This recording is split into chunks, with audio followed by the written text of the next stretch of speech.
In today's history video, we're going to be talking about professions that were added in later expansions, and what new and unique things these professions added to the game. The first post-launch profession was Jewelcrafting. Added with the Burning Crusade, it added a fair few new mechanics to the game. First, we'll start with gems. They added cut gems. Unlike the gems used for generic crafting in vanilla, these cut gems came with specific primary or secondary stats and were obtained by 5 or more ore to prospect it, gaining some uncut gems in the process.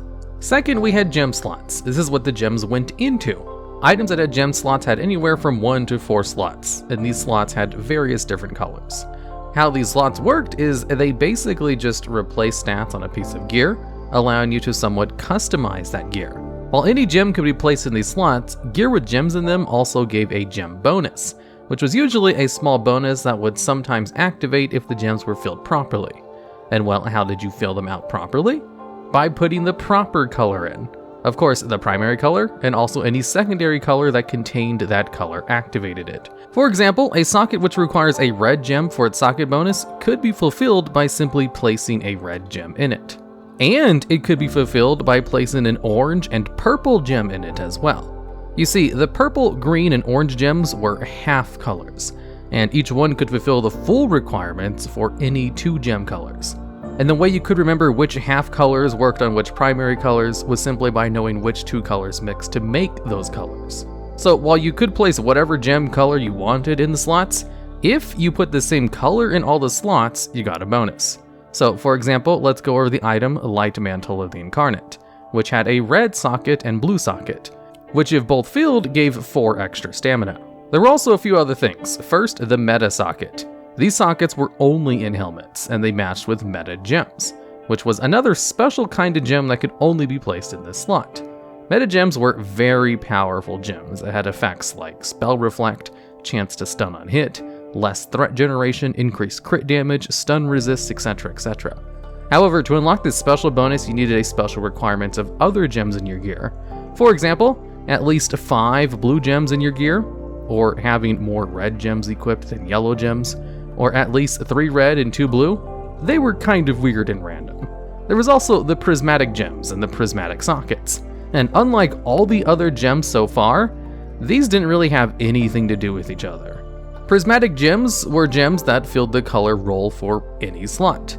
Think of it like a rainbow energy, but the only stat available for Prismatic Gems at first was spell resistance.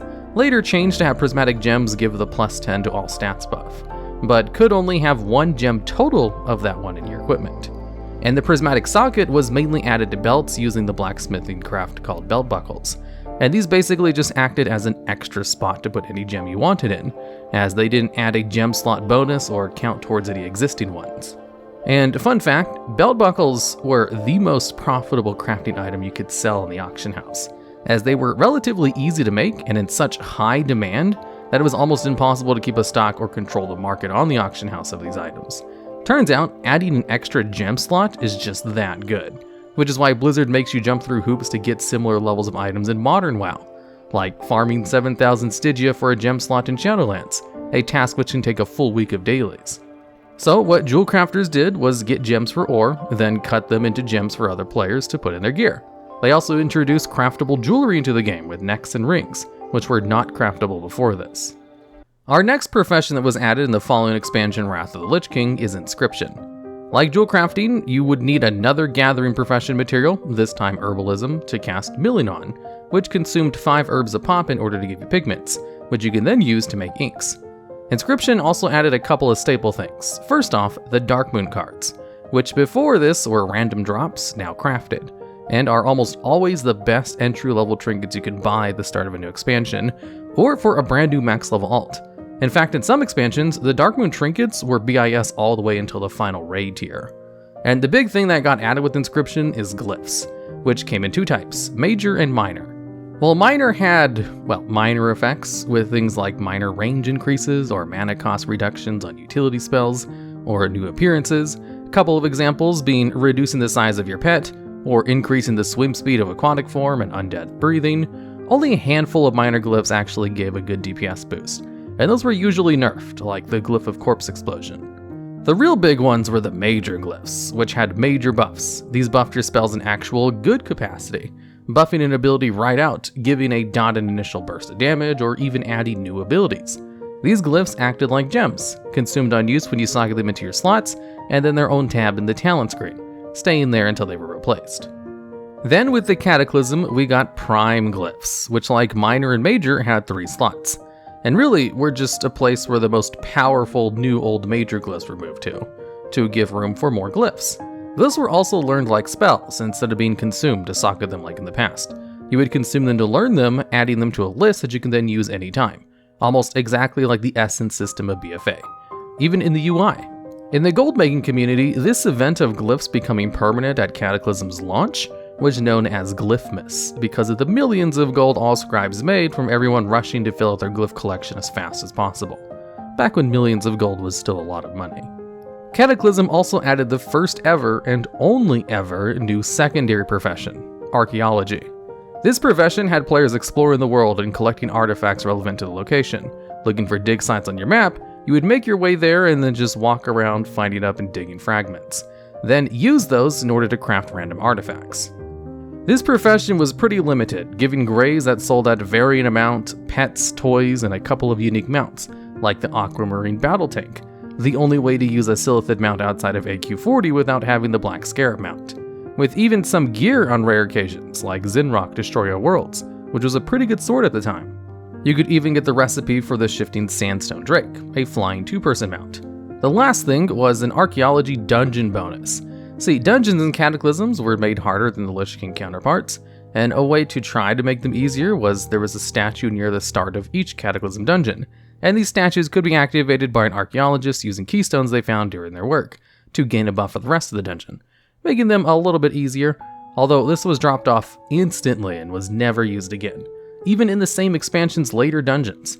Well, unless you count the Shadowlands Covenant buffs in dungeons as a spiritual successor, Archaeology was interesting, with cool rewards at best. It was also boring, repetitive, and useless at worst, as once you completed all the new rare finds, you were essentially done with the profession for that expansion. Then in Mists of Pandaria, Prime Glyphs were removed, which was a pretty fast backtrack on the idea. Although to make up for it, Inscription could now craft stabs and offhands, something they couldn't craft before. Nothing else really changed in Mists of Pandaria. However, in Warlords of Draenor, we had a pretty big change. They moved some glyphs from Inscription to the default class, by making them learned while leveling up. This way you could at least have a full glyph slots without having to go to the auction house, since glyphs were basically the only system of power that could impact your class and rotation in a very significant way that required purchases through the auction house. Then in Legion, glyphs were pretty heavily reworked. All major glyphs were right out removed, as well as the glyph UI.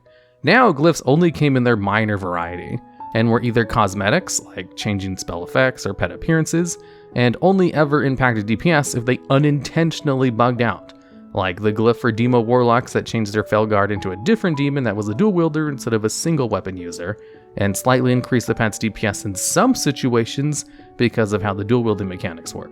Jewelcrafting never really got anything unique or new added to the profession.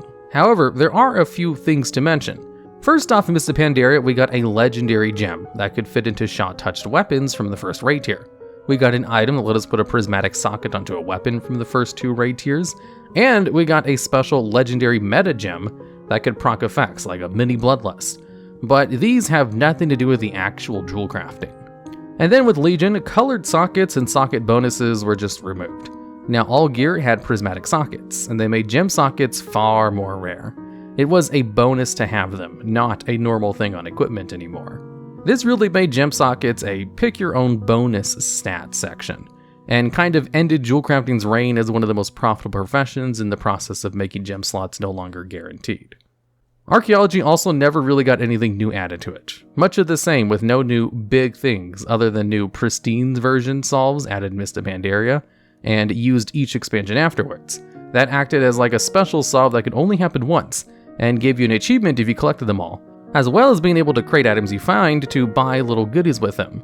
This was really not that special. Although in the Legion expansion, they made it even less special by removing the rare finds from digging, and instead made it a bi-weekly quest that would appear to do a quest chain of archaeology-themed stuff, to eventually get what would normally be a rare artifact found.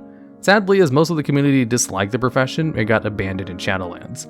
While not right out removed, it got nothing new with the expansion. No new levels, no new items, leaving it dead in the water, although in-game conversations have hinted at a possible return in future patches. Blizzard did a full shift in professions, going from adding a new one every expansion up to Cataclysm, to even removing one of them in BFA with First Aid being merged into Tailoring.